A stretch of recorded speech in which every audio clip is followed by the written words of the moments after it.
Good afternoon and welcome to the Editor's Podcast for the Journal of the Academy of Nutrition and Dietetics. I am Dr. Linda Snutzelaar, Editor-in-Chief of the journal.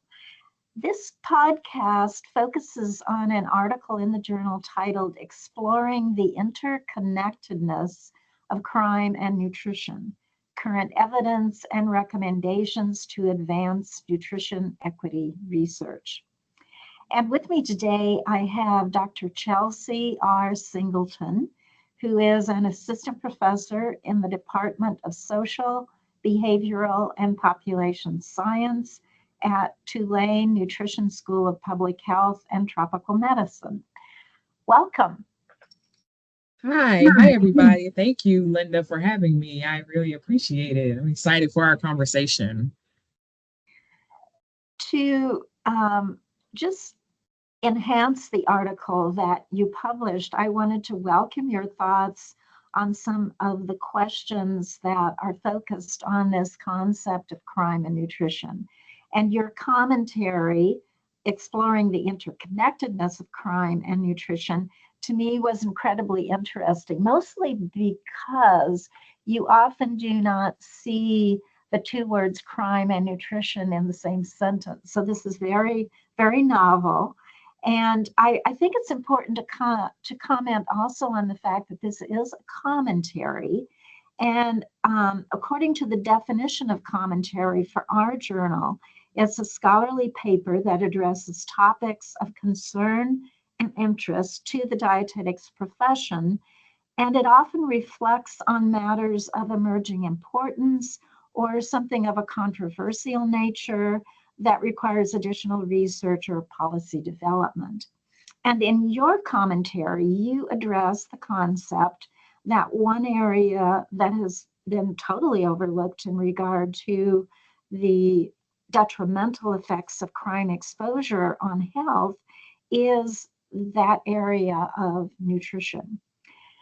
And to begin then, if you would please elaborate on why this concept or this relatedness of crime and nutrition should be important in America today. Yeah, thank you, Linda, for that overview about the article and this great first question. But I believe that this issue that I present in the commentary is very important and relevant to America today because we still see pretty pervasive disparities in our country regarding crime and violence. They continue to be major public health issues. And unfortunately, they disproportionately impact urban areas of our country, as well as areas of our country that have that are mostly low income and has a large population of racially marginalized individuals. So because crime and violence are such, major public health issues, there are many national health organizations and agencies, Department of Health and Human Services, the CDC, they have recognized, crime and violence to be major issues that threaten public health. And that's the reason why community safety is considered a major social determinant of health. But unfortunately, the research space around public health and crime and violence continues to be underfunded, in my opinion, continues to be overlooked and underfunded. And there's still a lot of work that needs to be done. So there's been a lot of studies that have been conducted on how exposure to crime and violence negatively affects physical activity engagement, physical activity behaviors, and how it increases your risk of obesity and obesity-related conditions. But I've always asked the question of what do we know about crime and violence and how they negatively impact nutrition and nutritional behaviors and well-being. But the work that has been done, it has come in waves, and there's still so many unanswered questions. And, both physical activity and nutrition are major modifiable risk factors for chronic disease. And since there's so much work that's been done on the crime space in regards to physical activity, we need more in the nutrition space, because that's going to give us a better understanding of how complicated the social determinants of health are and how crime and violence might impact these existing nutritional inequities that we see across groups by socioeconomic status, race, ethnicity, so on and so forth. So I believe this is a very important issue. And I think that we definitely need to grow the research space in the US and even abroad. Yes, thank you so much. And I totally agree with your summary of what we're seeing currently relative to nutrition, and particularly nutrition as it relates to health in that whole crime space, which you talked about a few moments ago. Also, I was wondering, because we are a profession that really focuses on evidence-based concepts, I wondered if you might summarize for us the existing science on the interconnectedness of crime and nutrition. I really wanted to go back in the literature to see, where a lot of the research started and when we saw that initial sort of bump in research. And a lot of what I found dates back to the 1980s and 1990s. And it started with, researchers in both the criminology and the nutrition space wanting to understand children and childhood behavior, and looking specifically at the diet of children and to seeing if it had nutritional deficiencies, to see if they were experiencing hunger, if they were, not consuming, a well balanced, nutrient filled diet, to see if that's associated with behavioral disorders. So they were really looking at like the sort of development of children psychologically as well as metabolically to see if dietary deficiencies lead to behavioral disorders, antisocial behavior, and even juvenile delinquency. So that's a lot of the research has started there. And then over time, we've seen it grow. And now we're seeing a lot of research coming out that's looking at the sort of bi-directional relationship between food insecurity and crime and violence.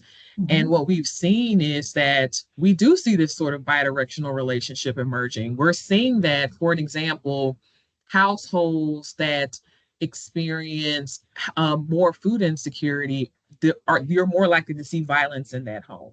You're more likely to see domestic violence, intimate partner violence, and child abuse. And that was very prevalent during the pandemic. This became a national topic of concern during the pandemic because with the COVID-19 lockdown and people losing their jobs and food insecurity increasing, we also saw an uptick in domestic violence. But on the flip side, in the other direction, we've seen that households that are living in spaces or that are experiencing more violence, how that could potentially lead to food insecurity, like how that can lead to instability in household income and so on and so forth, and how that could lead to food insecurity. So I spoke about that in the commentary. And then I also spoke about a lot of my own interests because I have historically done a lot of research on food access. I've done a lot of research on food access. That's historically where my work has started. And I've been looking at this concept of nutrition environment in communities and how that can be associated with crime in that community, and looking to see how communities with more crime, how that can negatively impact their nutrition environment.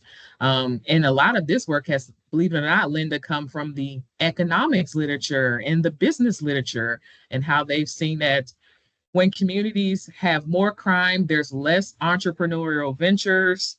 Businesses don't want to come there, stores don't want to open.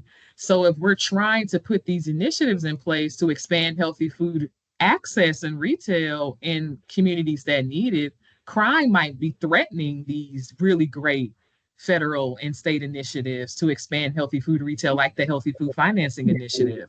So, I think the short answer to this question about the evidence-based concepts and the connection between crime and nutrition, it really depends on what aspect of nutrition you're interested in. Whether you're trying to look at, the nutrition of children, if you're trying to look at household food security, you're trying to look at nutrition environment of communities. I think that there's many connections, and I think that there's so much opportunity for us to really grow this science to really generate and look at these associations so we can develop more evidence about the connection. But I think it's complicated, and I think that it really depends on what aspect of nutrition you're interested in. But I do think that there's a connection across multiple different nutritional factors. Thank you. I think, and you use this word interconnectedness in your title. I really think that you have hit upon some incredibly crucial ways in which to combine groups that may never have spoken to each other in the past, but to combine their ideas and their thoughts to actually provide some additional research in this incredibly important area. So thank you for that pioneering effort. And then my next question, what are you suggesting in your commentary as some of the next research directions for future work in this area? Yeah, that's a great question, and I like that you brought up the talk having conversations across discipline lines, having conversations with people that you might historically not have had conversations with. And that was one of the things that I spoke specifically in the commentary about how we need more transdisciplinary research. And that it's not just multidisciplinary, bringing multiple disciplines together to do very impactful research, but bringing groups together so that we can do very dynamic research that blends methodologies. So that I feel like that's necessarily to really do this complicated research about social determinants of health, because community safety is a social determinant of health. And then we look at food access and these other nutritional factors, they're social determinants of health as well. So in my commentary, I provide the field with a number of different recommendations for research that can be done to expand this work. And I think that whatever you are interested in and whatever your space you work in nutrition, I think there's something there for you. So I highly recommend readers check out my recommendation list, but there's so many. So for an example, one of the unanswered questions that I presented was, there in the past, there's been a lot of research on ACEs, adverse childhood experiences, and it's been shown that that can negatively affect children's dietary intake, and their dietary behavior.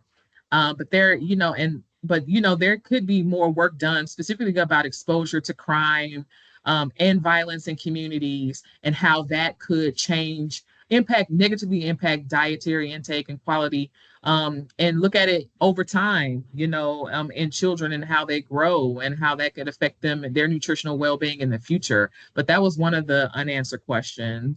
Another really great unanswered question that I would love to see more research on, especially among colleagues who do research about the federal food assistance programs like SNAP and WIC. So there's been research coming out about SNAP distribution in communities. Like, what's the distribution schedule? Are people getting all of their SNAP benefits at the beginning of the month in one lump sum, or are they getting it throughout the month?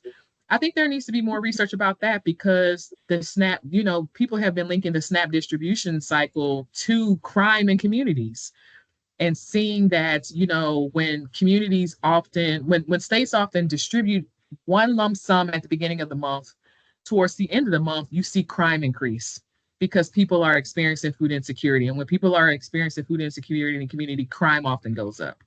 So I think having a better understanding of the relationship between these federal food assistance program, food insecurity, and engagement in criminal behavior, as well as crime rates in communities. I think there's a lot there that could be done, and I spoke about that in the commentary as well. But again, I leave a number of recommendations for the field, and I think whatever space you work in nutrition, there's something for you. And I want this to be a jumping off point to a lot of research. So I encourage anybody who's interested in this topic to check out the list of recommendations and go for it. Go for the research and expand it. I want to go to conferences and see so many people doing research on crime and violence moving forward. Thank you. So incredibly important, that idea of beginning a conversation, which I think you have done, and then that leading to areas of research that people may not have even thought of in the past, but certainly even one of the ideas you brought up, the concept of ACEs and how nutrition may be very much related to that particular area where children are experiencing violence, I think is incredibly important. So thank you for that as well. Finally, I wanted to ask you, as practicing RDNs in our profession, how do you think they might use some of these concepts that you detail in your commentary? Yeah, I think that's a wonderful question. So, I one thing that I'm happy that and lately I've seen a lot more RDNs, but also people who are nutrition educators, people who are clinicians, people who have who are given regularly given the opportunity to interact with people and patients. I know that it was at one point in time, people started screening for food insecurity, in these settings and saying, hey, that's very important. We need to be screening for that when we're having conversations, about nutrition education, nutrition behavior. I think now I hope to see more people screening patients about their social needs and their threats to nutritional well-being.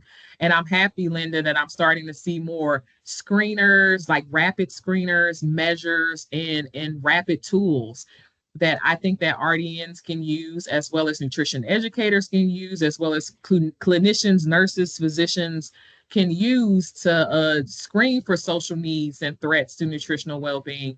So, for an example, one that I really like is the American Academy of Family Physicians. They have a rapid social needs screening tool that's publicly available that anybody can use. And in that screening tool, it it screens individuals for a number of different social needs. So needs with childcare, housing, food, water, and one of the things that they do screen for in that is threats to personal safety, and exposure to community violence. And it's a rapid tool, and it gives people a score to understand the social needs of your patients.